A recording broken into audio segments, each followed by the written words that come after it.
ನಮಸ್ಕಾರ.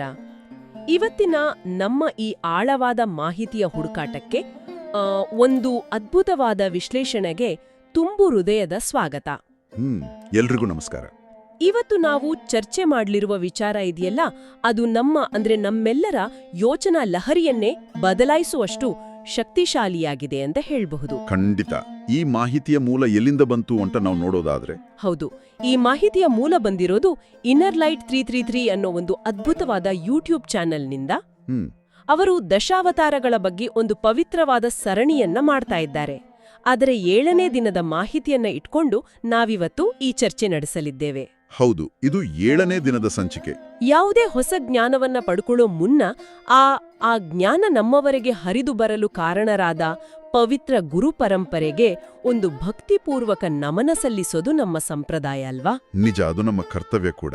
ಹಾಗಾಗಿ ಆ ಪರಂಪರೆಗೆ ಗೌರವ ಸಲ್ಲಿಸ್ತಾ ಇವತ್ತಿನ ನಮ್ಮ ಮಿಷನ್ ಏನು ಅನ್ನೋದನ್ನ ಸ್ಪಷ್ಟಪಡಿಸ್ಕೊಳ್ಳೋಣ. ಇವತ್ತಿನ ಗುರಿ ತುಂಬಾನೇ ನೇರವಾಗಿದೆ. ಮರ್ಯಾದಾ ಪುರುಷೋತ್ತಮ ಶ್ರೀರಾಮ ಅವತಾರದ ಮೂಲ ತತ್ವ ಏನು, ಅದರ ಹಿಂದಿರುವ ಅಸಲಿ ಅರ್ಥ ಏನು ಅನ್ನೋದನ್ನ ಡಿಕೋಡ್ ಮಾಡೋದು. ಇದು ತುಂಬಾನೇ ಪ್ರಮುಖವಾದ ಹೆಜ್ಜೆ.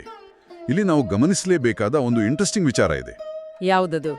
ನಾವೆಲ್ಲರೂ ಸಾಮಾನ್ಯವಾಗಿ ರಾಮಾಯಣನ ಹೇಗ್ ನೋಡ್ತೀವಿ? ಅದೊಂದು ಹಳೆ ಕಾಲದ ಕಥೆ, ರಾಜರಾಣಿಯರ ಪುರಾಣ ಅಂತ ಅನ್ಕೊಂಡಿದೀವಲ್ವಾ? ಹೌದು, ಸಾಮಾನ್ಯವಾಗಿ ಎಲ್ರೂ ಹಾಗೆ ಅನ್ಕೊಳ್ಳೋದು. ಆದರೆ ಈ ಮೂಲ ಮಾಹಿತಿ ಬಹಳ ಸ್ಪಷ್ಟವಾಗಿ ಒಂದು ಮಾತನ್ನ ಹೇಳುತ್ತೆ. ರಾಮಾಯಣ ಕೇವಲ ಒಂದು ಕಥೆಯಲ್ಲ. ಓಕೆ. ಬದಲಾಗಿ ಅದು ಪ್ರತಿಯೊಬ್ಬ ಮನುಷ್ಯನ ಅಂತರಂಗದ ಬೆಳಕನ್ನು ಜಾಗೃತಗೊಳಿಸುವ ಒಂದು ಅದ್ಭುತವಾದ ಮಾರ್ಗದರ್ಶಿ. ಅಂತರಂಗದ ಬೆಳಕು? ಎಕ್ಸಾಕ್ಟ್ಲಿ. ಅಂದ್ರೆ ಒಬ್ಬ ಮನುಷ್ಯ ತನ್ನ ಒಳಗಿರುವ ಕೆಪಾಸಿಟಿನ ಹೇಗೆ ಅರ್ಥ ಮಾಡ್ಕೊಳ್ಬೇಕು, ಪ್ರತಿದಿನ ಎದುರಾಗುವ ಸವಾಲುಗಳನ್ನು ಹೇಗೆ ನಿಭಾಯಿಸಬೇಕು ಅನ್ನೋದಕ್ಕೆ ಇದೊಂದು ಮ್ಯಾನ್ಯುಯಲ್ ಇದ್ದ ಹಾಗೆ. ಮ್ಯಾನ್ಯಲ್? ಇದು ತುಂಬಾ ಚೆನ್ನಾಗಿದೆ. ನಮ್ಮ ಇವತ್ತಿನ ಚರ್ಚೆ ಉದ್ದೇಶ ಕೂಡ ಅದೇ ಆಗಿದೆ. ಕೇವಲ ಕಥೆ ಕೇಳೋದಲ್ಲ, ಆ ಅಂತರಂಗದ ಬೆಳಕು ಅನ್ನೋ ಕಾನ್ಸೆಪ್ಟ್ನ ಅರ್ಥ ಮಾಡ್ಕೊಳ್ಳೋದು. ಅಂತರಂಗದ ಬೆಳಕು ಅನ್ನೋ ಪದನೇ ಒಂಥರ ಪಾಸಿಟಿವ್ ಎನರ್ಜಿ ಕೊಡುತ್ತೆ. ಆದ್ರೆ ಈ ಬೆಳಕನ್ನ ಜಗತ್ತಿಗೆ ಮೊದಲು ಪರಿಚಯಿಸಿದವರ ಬಗ್ಗೆ ನಾವು ಮಾತಾಡ್ಲೇಬೇಕು. ವಾಲ್ಮೀಕಿ ಮಹರ್ಷಿಗಳು. ಹೌದು, ಆದಿಕವಿ ವಾಲ್ಮೀಕಿ ಮಹರ್ಷಿಗಳ ಪಾತ್ರ ಇಲ್ಲಿ ತುಂಬಾ ದೊಡ್ಡದು. ಶ್ರೀರಾಮ ಅನ್ನೋ ಕೇವಲ 2 ಅಕ್ಷರದ ತಾರಕ ಮಂತ್ರನ ಜಗತ್ತಿಗೆ ಕೊಟ್ಟ ಪುಣ್ಯ ಪುರುಷರು ಅವರು. ನಿಜ. ಮೂಲ ಮಾಹಿತಿಯಲ್ಲಿ ಹೇಳುವ ಹಾಗೆ ನಾರದ ಮುನಿಗಳ ಮಾರ್ಗದರ್ಶನದಲ್ಲಿ ಈ ಇಡೀ ಮಹಾಕಾವ್ಯ ಸೃಷ್ಟಿಯಾಯಿತು. ಇದೊಂಥರ ಆಶ್ಚರ್ಯ ಅಲ್ವಾ? ಹೌದು, ಒಬ್ಬ ಗುರು ಹೇಗೆ ದಾರಿ ತೋರಿಸ್ತಾರೆ. ಎಕ್ಸಾಕ್ಟ್ಲಿ, ದಾರಿ ತೋರಿಸ್ತಾರೆ. ಮತ್ತು ಆ ದಾರಿಯಲ್ಲಿ ನಡೆದು ಒಬ್ಬ ಶಿಷ್ಯ ಹೇಗೆ ಇಡೀ ಜಗತ್ತಿಗೆ ಬೆಳಕಾಗುವಂಥ ಒಂದು ಕೃತಿಯನ್ನು ರಚಿಸ್ತಾರೆ ಅನ್ನೋದಕ್ಕೆ ಇದೊಂದು ಬೆಸ್ಟ್ ಉದಾಹರಣೆ ಅಂತ ನನಗನ್ನಿಸ್ತದೆ. ಖಂಡಿತ. ಇಲ್ಲಿ ವಾಲ್ಮೀಕಿ ಮಹರ್ಷಿಗಳ ಆಲೋಚನಾ ಲಹರಿನ ನಾವು ಸ್ವಲ್ಪ ಡೀಪ್ ಆಗಿ ಅರ್ಥ ಮಾಡ್ಕೋಬೇಕು. ಅವರು ಸುಮ್ಮನೆ ಅಯೋಧ್ಯೆ ಅನ್ನೋ ರಾಜ್ಯದ ಒಬ್ಬ ರಾಜನ ದಿನಚರಿಯನ್ನ ಬರೆದಿಡ್ಲಿಲ್ಲ. ಕೇವಲ ಹಿಸ್ಟ್ರಿ ಅಲ್ಲ ಅದು. ಹೌದು, ಅವರ ದೃಷ್ಟಿಕೋನ ಬೇರೆದೇ ಇತ್ತು. ರಾಮ ಅಂದ್ರೆ ಹೇಗಿರ್ಬೇಕು, ಒಬ್ಬ ಆದರ್ಶ ಮನುಷ್ಯ ಅಂದ್ರೆ ಹೇಗಿರ್ಬೇಕು ಅನ್ನೋದನ್ನ ಅಕ್ಷರ ರೂಪದಲ್ಲಿ ಜಗತ್ತಿಗೆ ತೋರಿಸಿಕೊಟ್ಟ ದೊಡ್ಡ ದೃಷ್ಟಾರರು. ಅಕ್ಷರ ರೂಪದಲ್ಲಿ ಅಂದ್ರೆ ಲೈಕ್ ಒಂದು ಪರ್ಫೆಕ್ಟ್ ಮಾಡೆಲ್ ಅನ್ನ ಕ್ರಿಯೇಟ್ ಮಾಡಿದ್ರು ಅಂತ. ನಿಜ. ಅಯೋಧ್ಯೆಯ ರಾಜ ದಶರಥ ಮತ್ತು ಕೌಸಲ್ಯೆಯ ಮಗನಾಗಿ ಸಾಕ್ಷಾತ್ ಮಹಾವಿಷ್ಣುವೇ ಅವತಾರ ಎತ್ತಿ ಬರ್ತಾನೆ. ಆದರೆ ಯಾಕೆ? ಕೇವಲ ಒಬ್ಬ ರಾಜನಾಗಿ ಸುಖ ಅನುಭವಿಸೋಕಲ್ಲ. ಮೂಲ ಮಾಹಿತಿಯಲ್ಲಿ ಹೇಳಿರೋ ಹಾಗೆ ಈ ಅವತಾರದ ಪ್ರಮುಖ ಉದ್ದೇಶ ಲೋಕದಲ್ಲಿ ತುಂಬಿ ತುಳುಕುತ್ತಿದ್ದ ಅಧರ್ಮವನ್ನು ಬೇರು ಸಹಿತ ಕೀಳುವುದು ಮತ್ತು ಧರ್ಮವನ್ನು ಮತ್ತೆ ಎತ್ತಿ ಹಿಡಿಯುವುದು. ಕರೆಕ್ಟ್. ಆದ್ರೆ ಇಲ್ಲೊಂದು ಪ್ರಶ್ನೆ ಬರುತ್ತೆ. ಧರ್ಮ ಮತ್ತು ಅಧರ್ಮ ಅನ್ನೋ ಪದಗಳನ್ನ ನಾವು ತುಂಬಾ ಸಡಿಲವಾಗಿ ಬಳಸ್ತೀವಿ ಇವತ್ತಿನ ದಿನಗಳಲ್ಲಿ. ಇಲ್ಲಿ ಅಧರ್ಮ ಅಂದ್ರೆ ಕೇವಲ ರಾಕ್ಷಸರು ಅಂತಾನ? Good point. ಮರ್ಯಾದಾ ಪುರುಷೋತ್ತಮ ಅಂತ ರಾಮನನ್ನ ಕರೀತಾರೆ. ಅಂದ್ರೆ ಧರ್ಮ ಎತ್ತಿ ಹಿಡಿಯೋದು ಅಂದ್ರೆ ಕೇವಲ ಯುದ್ಧ ಮಾಡೋದಲ್ಲ, ತನ್ನ ಸ್ವಂತ ಜೀವನದ ಮೂಲಕ ಬದುಕಿ ತೋರಿಸೋದು ಅಂತ ಅರ್ಥ ಮಾಡ್ಕೊಳ್ಬಹುದಾ? ಇದು ತುಂಬಾ ಒಳ್ಳೆ ಪಾಯಿಂಟ್. ಮರ್ಯಾದಾ ಪುರುಷೋತ್ತಮ ಅಂದ್ರೆ ಬದುಕಿನಲ್ಲಿ ಕೆಲವು ಮರ್ಯಾದೆಗಳನ್ನ ಅಂದ್ರೆ ಬೌಂಡ್ರಿಗಳನ್ನ, ಇಲ್ಲೆಗಳನ್ನ ಹಾಕೊಂಡು ಬದುಕೋವನು. ಬೌಂಡ್ರಿಗಳು? ಹೌದು. ಇವತ್ತಿನ ಕಾಲದಲ್ಲಿ ನಾವು ನೋಡ್ತೀವಿ, ಸ್ವಾರ್ಥಕ್ಕಾಗಿ, ಹಣಕ್ಕಾಗಿ, ಅಧಿಕಾರಕ್ಕಾಗಿ ಜನ ಯಾವ ಬೌಂಡ್ರಿನಾದ್ರೂ ಕ್ರಾಸ್ ಮಾಡೋಕ್ ರೆಡಿ ಇರ್ತಾರೆ. ಆದ್ರೆ ರಾಮ ಹಾಗೆ ಮಾಡ್ಲಿಲ್ಲ. ನಿಜ. ಅಧರ್ಮ ಅಂದ್ರೆ ಕೇವಲ ಆ ಕೊಂಬು ಬಂದಿರೋ ರಾಕ್ಷಸರಲ್ಲ. ಅಧರ್ಮ ಅಂದ್ರೆ ದುರಾಸೆ, ಅಹಂಕಾರ ಮತ್ತು ಸ್ವಾರ್ಥದಿಂದ ಬೇರೆಯವರಿಗೆ ತೊಂದರೆ ಕೊಡೋ ಪ್ರವೃತ್ತಿ. ಓಕೆ, ಆ ಪ್ರವೃತ್ತಿನೇ ಅಧರ್ಮ. ಹೌದು. ಅದನ್ನ ಅಳಿಸಿ ಬದುಕಿನ ಮೌಲ್ಯಗಳನ್ನ ಅಂದ್ರೆ ಪ್ರೀತಿ, ತ್ಯಾಗ ಮತ್ತು ಕರ್ತವ್ಯ ನಿಷ್ಠೆಯನ್ನ ಪುನರ್ಸ್ಥಾಪನೆ ಮಾಡಲು ಬಂದ ಅವತಾರವೇ ಶ್ರೀರಾಮ. ಹಾಗಾದ್ರೆ ಆ ಆದರ್ಶಗಳನ್ನ ಆತ ತನ್ನ ಜೀವನದಲ್ಲಿ ಹೇಗೆ ಅಳವಡಿಸಿಕೊಂಡಿದ್ದ ಅಂತ ನೋಡೋದಾದ್ರೆ ರಾಮನ ಜೀವನದ ಪಯಣವೇ ಒಂದು ದೊಡ್ಡ ಪಾಠ. ಖಂಡಿತ. ಬಾಲ್ಯದಿಂದಲೇ ಈ ಜರ್ನಿ ಶುರುವಾಗುತ್ತೆ. ಸಣ್ಣ ವಯಸ್ಸಿನಲ್ಲೇ ವಿಶ್ವಾಮಿತ್ರರ ಜೊತೆ ಕಾಡಿಗೋಗಿ ಅಲ್ಲಿ ತಾಟಕಿಯಂತಹ ಭಯಾನಕ ರಾಕ್ಷಸಿಯನ್ನ ಸಂಹಾರ ಮಾಡಿದ್ದು ನಮ್ಗೆಲ್ಲ ಗೊತ್ತಿದೆ. ಅದಾದ್ಮೇಲೆ ಜನಕ ಮಹಾರಾಜನ ಆಸ್ಥಾನದಲ್ಲಿ ಯಾರಿಂದಲೂ ಎತ್ತೋಕೆ ಆಗದಿದ್ದ ಆ ಬೃಹತ್ ಶಿವಧನುಸ್ಸನ್ನ ಮುರಿದು ಸೀತೆಯನ್ನ ಮದುವೆಯಾಗಿದ್ದು. ಇದೆಲ್ಲ ಕೇಳೋಕೆ ಒಂಥರ ರೋಮಾಂಚಕ ಜರ್ನಿ ತರ ಫೀಲ್ ಆಗುತ್ತೆ. ನಿಜ, ಒಂದು ಹೀರೋಯಿಕ್ ಜರ್ನಿ ಅದು. ಇವತ್ತಿನ ಕಾಲದ ಯುವಕರಿಗೆ ಕಷ್ಟದ ಟಾರ್ಗೆಟ್ಗಳನ್ನ ರೀಚ್ ಮಾಡೋಕೆ ಇದೊಂದು ಇನ್ಸ್ಪಿರೇಷನ್ ಅಂತ ಹೇಳ್ಬಹುದಾ? ಖಂಡಿತ ಹೇಳಬಹುದು. ಆದರೆ ನಾವಿದನ್ನ ಕೇವಲ ವಿಜಯಗಳ ಸರಮಾಲೆ ಅಂತಷ್ಟೇ ನೋಡಬಾರದು. ಅಂದ್ರೆ ಕೇವಲ ಅಚೀವ್ಮೆಂಟ್ಸ್ ಅಲ್ಲ ಅಂತ. ಹೌದು, ಶಿವಧನುಸ್ಸನ್ನ ಮುರಿಯೋದು ಒಂದು ಫಿಸಿಕಲ್ ಚಾಲೆಂಜ್ ಆಗಿರಬಹುದು. ಆದರೆ ರಾಮನ ಜೀವನದ ಅತಿ ದೊಡ್ಡ ಪರೀಕ್ಷೆ ಎದುರಾಗಿದ್ದು ಅವನ ಮಾನಸಿಕ ಸ್ಥೈರ್ಯಕ್ಕೆ. ಓ, ಮಾನಸಿಕ ಸ್ಥೈರ್ಯ. ಯಾವ ಘಟನೆಯಲ್ಲಿ? ಅದು ಯಾವಾಗ ಅಂದ್ರೆ ಆತನ ಪಟ್ಟಾಭಿಷೇಕದ ಸಮಯದಲ್ಲಿ. ನಾಳೆ ಬೆಳಿಗ್ಗೆ ಇಡೀ ರಾಜ್ಯಕ್ಕೆ ಮಹಾರಾಜನಾಗ್ಬೇಕಿದ್ದ ವ್ಯಕ್ತಿ ಕೇವಲ ತನ್ನ ತಂದೆ ಕೊಟ್ಟಿದ್ದ ಒಂದು ಮಾತಿಗೆ ಬೆಲೆ ಕೊಟ್ಟು, ಹೌದು, ಮರು ಮಾತಾಡದೆ 14 ವರ್ಷಗಳ ಕಾಲ ಕಾಡಿಗೆ ಹೊರಡ್ತಾನೆ. ಇದು ನಿಜಕ್ಕೂ ಊಹಿಸ್ಕೊಳ್ಳೋಕ್ಕೂ ಕಷ್ಟ. ಖಂಡಿತ ಕಷ್ಟ. ಇವತ್ತಿನ ಕಾಲದಲ್ಲಿ ನೋಡಿ, ನಮಗೆ ಪ್ರಮೋಷನ್ ಸಿಗತ್ತೆ ಅಂತ ಕಾಯ್ತಾ ಕೂತು ಲಾಸ್ಟ್ ಮಿನಿಟಲ್ಲಿ ಅದು ಬೇರೆಯವರಿಗೆ ಹೋದ್ರೆ ನಾವು ಎಷ್ಟು ಹತಾಶರಾಗ್ತೀವಿ. ಅಬ್ಬಾ, ಕೋಪ, ದ್ವೇಷ, ಫ್ರಸ್ಟ್ರೇಷನ್ ಎಲ್ಲ ಹೊರಬರುತ್ತೆ. ಆದ್ರೆ ರಾಮ ಆ ಕ್ಷಣದಲ್ಲಿ ತೋರಿಸಿದ ಸಹನೆ ಇದೆಯಲ್ಲ, ಅದು ಮನುಷ್ಯನ ಕರ್ತವ್ಯ ನಿಷ್ಠೆಗೆ ಅತ್ಯುನ್ನತ ಉದಾಹರಣೆ. ವಾವ್, ಆ ಕಂಪ್ಯಾರಿಸನ್ ತುಂಬಾನೇ ಆಪ್ಟ್ ಆಗಿದೆ. ಪ್ರಮೋಷನ್ ಕ್ಯಾನ್ಸಲ್ ಆಗಿದ್ದಕ್ಕೆ ನಾವು ಅಷ್ಟು ರಿಯಾಕ್ಟ್ ಮಾಡ್ತೀವಿ ಅಂದ್ರೆ ಇಡೀ ರಾಜ್ಯವನ್ನ ಬಿಟ್ಕೊಟ್ಟು ನಗು ನಗತ ಕಾಡಿಗೋಗೋದು ಎಂಥ ಮನಸ್ಥಿತಿ. ನಿಜ. ಅದಾದ್ಮೇಲೆ ಕಾಡಲ್ಲಿ ಕೂಡ ಅವನಿಗೆ ಸುಖ ಇರ್ಲಿಲ್ಲ. ಸೀತೆಯ ಅಪಹರಣ ಆಗತ್ತೆ. ಕಷ್ಟಗಳ ಮೇಲೆ ಕಷ್ಟಗಳ ಬರ್ತವೆ. ಹೌದು, ಒಂದಾದ ಮೇಲೊಂದು ಸವಾಲುಗಳು. ಆದ್ರೆ ಆ ಕಷ್ಟದ ಸಮಯದಲ್ಲಿ ಹನುಮಂತನ ಭೇಟಿ, ಸುಗ್ರೀವನ ಜೊತೆ ಮೈತ್ರಿ ಮತ್ತು ಫೈನಲ್ ಆಗಿ ರಾವಣನ ಸಂಹಾರ. ಇಲ್ಲೊಂದು ಡೌಟ್ ಬರುತ್ತೆ. ಕೇಳಿ.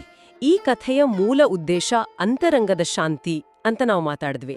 ಆದ್ರೆ ಇಲ್ಲಿ ನೋಡಿದ್ರೆ ಇಷ್ಟೆಲ್ಲ ಯುದ್ಧಗಳು, ರಕ್ತಪಾತ, ವಧೆ ಇದೆಲ್ಲ ನಡೆಯುತ್ತೆ.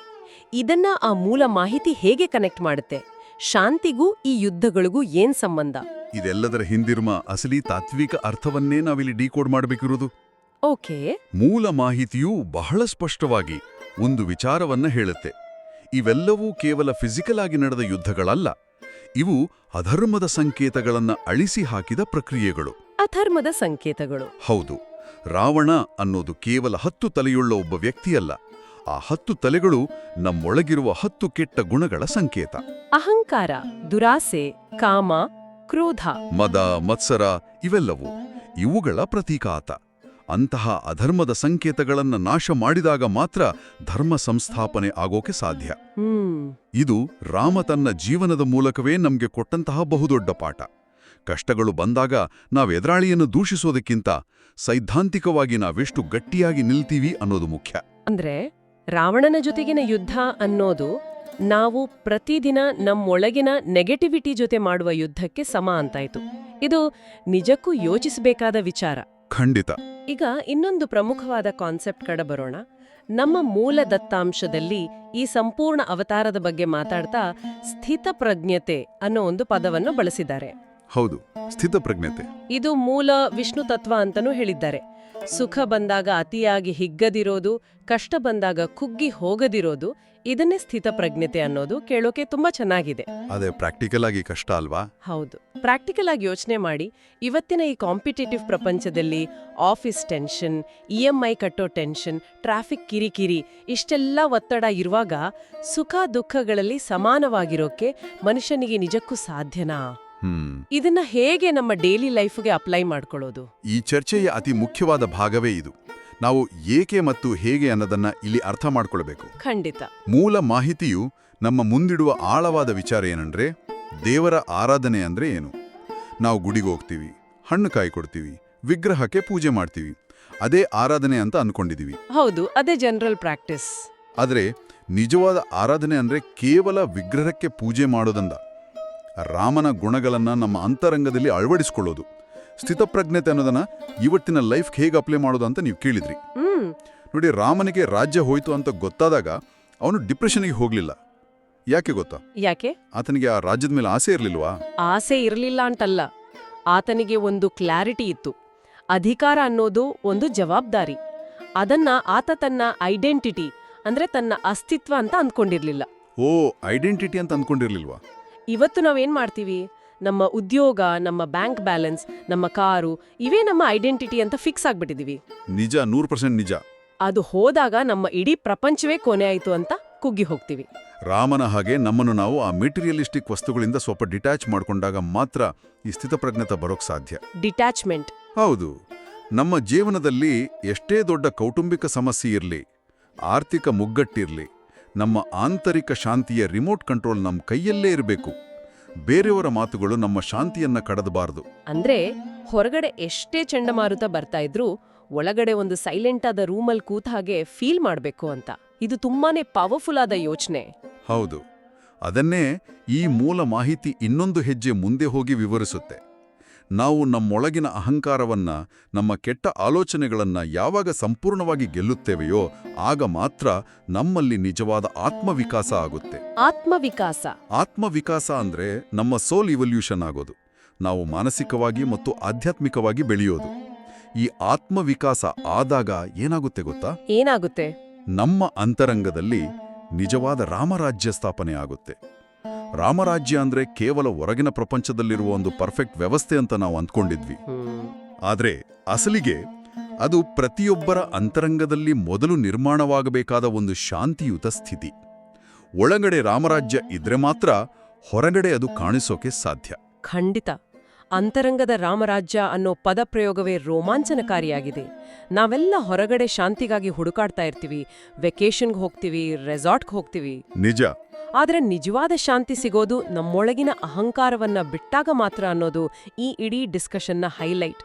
ಈ ಸಂಪೂರ್ಣ ಚರ್ಚೆನ ಒಮ್ಮೆ ಹಿಂದಿರುಗಿ ನೋಡಿದರೆ ಆದಿಕವಿ ವಾಲ್ಮೀಕಿಗಳಿಂದ ಶುರುವಾಗಿ ರಾಮನ ಜನನ, ಆತನ ವನವಾಸದ ಮಾನಸಿಕ ಸವಾಲುಗಳು, ರಾವಣ ಅನ್ನೋ ಅಹಂಕಾರದ ಸಂಕೇತದ ನಾಶ. ಹೌದು. ಮತ್ತು ಮುಖ್ಯವಾಗಿ ಸ್ಥಿತಪ್ರಜ್ಞತೆ ಅನ್ನೋ ಅದ್ಭುತವಾದ ಜೀವನ ಮೌಲ್ಯ, ಇವೆಲ್ಲದರ ಮುಖಾಂತರ ನಾವು ತುಂಬಾ ಆಳವಾದ ಪ್ರಯಾಣ ಮಾಡಿದಿವಿ. ರಾಮಾಯಣ ಅನ್ನೋದು ಕೇವಲ ಓದಿ ಮರ್ತು ಬಿಡೋ ಕಥೆಯಲ್ಲ, ಅದು ನಮ್ಮ ಪ್ರತಿದಿನದ ಲೈಫಿಗೆ ಕನೆಕ್ಟ್ ಆಗುವಂತಹ ಒಂದು ಗೈಡ್ ಅನ್ನೋದೆಲ್ಲ ಇವತ್ತಿನ ವಿಶ್ಲೇಷಣೆ ನಮಗೆ ತುಂಬಾ ಕ್ಲಿಯರ್ ಆಗಿ ಅರ್ಥ ಮಾಡಿಸಿದೆ. ನಿಜ. ಇದು ಕೇವಲ ಒಬ್ಬ ದೇವರ ಕಥೆಯಲ್ಲ, ಇದು ನಮ್ಮೆಲ್ಲರ ಅಂತರಂಗದ ವಿಕಾಸದ ಕಥೆ. ನಾವು ಪ್ರತಿದಿನ ಎದುರಿಸುವ ಸಂಘರ್ಷಗಳಿಗೆ, ಗೊಂದಲಗಳಿಗೆ ಉತ್ತರ ಕೊಡುವಂತಹ ಕಥೆ. ಸರಿ. ಹಾಗೆಯೇ ಈ ದಶಾವತಾರ ಸರಣಿಯ ಮುಂದಿನ ಭಾಗದ ಬಗ್ಗೆಯೂ ನಮ್ಮ ಮೂಲ ಮಾಹಿತಿಯಲ್ಲಿ ಒಂದು ಸುಂದರವಾದ ಮುನ್ನೋಟ ಕೊಟ್ಟಿದ್ದಾರೆ. ಹೌದು. ಮುಂದಿನ ಅವತಾರ, ಮುಂದಿನ ದಿನದಲ್ಲಿ ನಾವು 8ನೇ ಅವತಾರವಾದ ಶ್ರೀಕೃಷ್ಣ ಮತ್ತು ಬಲರಾಮ ಅವತಾರದ ಬಗ್ಗೆ ತಿಳ್ಕೊಳ್ತೀವಿ ಅಂತ ಹೇಳಿದ್ದಾರೆ. ಕೃಷ್ಣನ ಅವತಾರ ಅಂದ್ರೆ ಅಲ್ಲಿ ಮತ್ತಷ್ಟು ಮಧುರವಾದ ಮತ್ತು ಗಹನವಾದ ತತ್ವಗಳಿರ್ತವೆ. ಅದು ಖಂಡಿತ ಇನ್ನಷ್ಟು ಕ್ಯೂರಿಯಾಸಿಟಿ ಹುಟ್ಟಾಕಿದೆ. ಖಂಡಿತ. ಜೊತೆಗೆ ಈ ಮಾಹಿತಿಯ ಕೊನೆಯಲ್ಲಿ ಆ ಚಾನೆಲ್ನವರು ಒಂದು ರಿಕ್ವೆಸ್ಟ್ ಮಾಡಿದ್ದಾರೆ. ಈ ಜ್ಞಾನದ ಬೆಳಕನ್ನ ಕೇವಲ ನಾವಷ್ಟೇ ಇಟ್ಕೊಳ್ಳದೆ ಇತರರೊಂದಿಗೂ ಹಂಚಿಕೊಳ್ಳುವ ಮೂಲಕ, ಅಂದ್ರೆ ಶೇರ್ ಮಾಡುವ ಮೂಲಕ ಈ ಅಂತರಂಗದ ಬೆಳಕನ್ನ ಪಸರಿಸಿ ಅಂತ ಪ್ರಸ್ತಾಪಿಸಿದ್ದಾರೆ. ಇದು ಎಲ್ಲರಿಗೂ ತಲುಪಬೇಕಾದ ವಿಚಾರ. ಮಾತ್ನಾಡ್ತಾ ಇನ್ನೊಂದು ವಿಚಾರ ನೆನಪಾಯ್ತು. ಈ ಮೂಲ ವಿಡಿಯೋದ ಕೊನೆಯಲ್ಲಿ ಆ ಚಾನೆಲ್ನವರು ತಮ್ಮ ಪ್ರಸ್ತುತಿಯನ್ನ ಕೆಲವು ಘೋಷಣೆಗಳ ಮೂಲಕ ಮುಕ್ತಾಯಗೊಳಿಸಿದ್ದಾರೆ. ಆತನ ಸರ್ವಂ ಗುರುಚರಣಾರ್ಪಣಮಸ್ತು ಹಾಗೆ ಸರ್ವಂ ಕೃಷ್ಣಾರ್ಪಣಮಸ್ತು ಅಂತ ಹೇಳಿದ್ದಾರೆ. ಒಂದು ಆಳವಾದ ವಿಶ್ಲೇಷಣೆಯ ನಿಯಮದಂತೆ ನಾವು ಈ ಮಾಹಿತಿಯನ್ನ ಯಾವುದೇ ಪಕ್ಷಪಾತವಿಲ್ಲದೆ ಆ ಮೂಲವಾಹಿನಿಯವರು ಏನು ಪ್ರಸ್ತುತಪಡಿಸಿದ್ದಾರೋ ಅದನ್ನ ಕೇವಲ ಒಂದು ಆಕರದ ಮಾಹಿತಿಯಾಗಿ ಇಲ್ಲಿ ಹಾಗೆಯೇ ರಿಪೋರ್ಟ್ ಮಾಡ್ತಿದ್ದೇವೆ ಅಷ್ಟೇ. ಈ ಎಲ್ಲ ಅದ್ಭುತವಾದ ಮತ್ತು ಆಳವಾದ ವಿಚಾರಗಳನ್ನು ಚರ್ಚೆ ಮಾಡಿದ ಮೇಲೆ ಈ ನಮ್ಮ ವಿಶ್ಲೇಷಣೆಯನ್ನು ಮುಕ್ತಾಯಗೊಳಿಸುವ ಮುನ್ನ ಈ ಮಾಹಿತಿಯನ್ನು ಕೇಳುತ್ತಿರುವ ಪ್ರತಿಯೊಬ್ಬರಿಗೂ ಕಾಡುವಂತಹ ಒಂದು ದೊಡ್ಡ ಪ್ರಶ್ನೆಯನ್ನ ಅಥವಾ ಒಂದು ಯೋಚನೆಯನ್ನು ನಾನು ಬಿಟ್ಟು ಹೋಗಲು ಬಯಸುತ್ತೇನೆ. ಖಂಡಿತ ಹೇಳಿ. ನಾವಿಂದು ಅಂತರಂಗದಲ್ಲಿ ರಾಮರಾಜ್ಯ ಸ್ಥಾಪನೆ ಆಗಬೇಕು, ಅಹಂಕಾರವನ್ನು ಅಳಿಸಬೇಕು ಅಂತ ತುಂಬ ಡೀಟೇಲ್ ಆಗಿ ಮಾತಾಡಿದ್ವಿ. ಆದರೆ ಒಮ್ಮೆ ಯೋಚನೆ ಮಾಡಿ ನೋಡಿ, ನಾವು ಯಾವಾಗಲೂ ಹೊರಗಿನ ಜಗತ್ತು ಸರಿಯಿಲ್ಲ, ಸಿಸ್ಟಮ್ ಸರಿಯಿಲ್ಲ, ಜನ ಸರಿಯಿಲ್ಲ ಅಂತ ಕಂಪ್ಲೇಂಟ್ ಮಾಡ್ತಾನೆ ಇರ್ತೀವಿ. ಹೌದು, ಅದು ನಮ್ಮ ಸಹಜ ಸ್ವಭಾವ. ಆದರೆ ಪ್ರತಿಯೊಬ್ಬ ಮನುಷ್ಯನು ಹೊರಗಿನ ಜಗತ್ತಿನ ತಪ್ಪುಗಳನ್ನು ತಿದ್ದುವ ಮೊದಲು ತನ್ನೊಳಗಿನ ಅಹಂಕಾರ, ಸ್ವಾರ್ಥ ಅನ್ನೋ ರಾವಣನನ್ನ ಪ್ರತಿದಿನ ಗುರುತಿಸಿ ಆತನನ್ನ ಎದುರಿಸಿ ಸಾಯಿಸಲು ಶುರು ಮಾಡಿದರೆ ನಮ್ಮ ಇಂದಿನ ಈ ಆಧುನಿಕ ಸಮಾಜದ ಸ್ವರೂಪ ಎಷ್ಟರ ಮಟ್ಟಿಗೆ ಬದಲಾಗಬಹುದು? ಯಾರೇ ಆಗ್ಲಿ ಕೇವಲ ತನ್ನೊಳಗಿನ ರಾವಣನನ್ನು ಕೊಂದರೆ ಸಾಕು, ಈ ಇಡೀ ಪ್ರಪಂಚವೇ ತಾನಾಗೇ ಒಂದು ಸುಂದರ ರಾಮರಾಜ್ಯವಾಗಿ ಬದಲಾಗಲ್ವಾ? ಈ ಒಂದು ಕಲ್ಪನೆ ಅತ್ಯಂತ ಅದ್ಭುತವಾಗಿದೆ ಅಲ್ವಾ? ಇದರ ಬಗ್ಗೆ ಪ್ರತಿಯೊಬ್ಬರು ತಮ್ಮದೇ ಆದ ರೀತಿಯಲ್ಲಿ ಸ್ವಲ್ಪ ಆಳವಾಗಿ ಯೋಚನೆ ಮಾಡಬೇಕಿದೆ.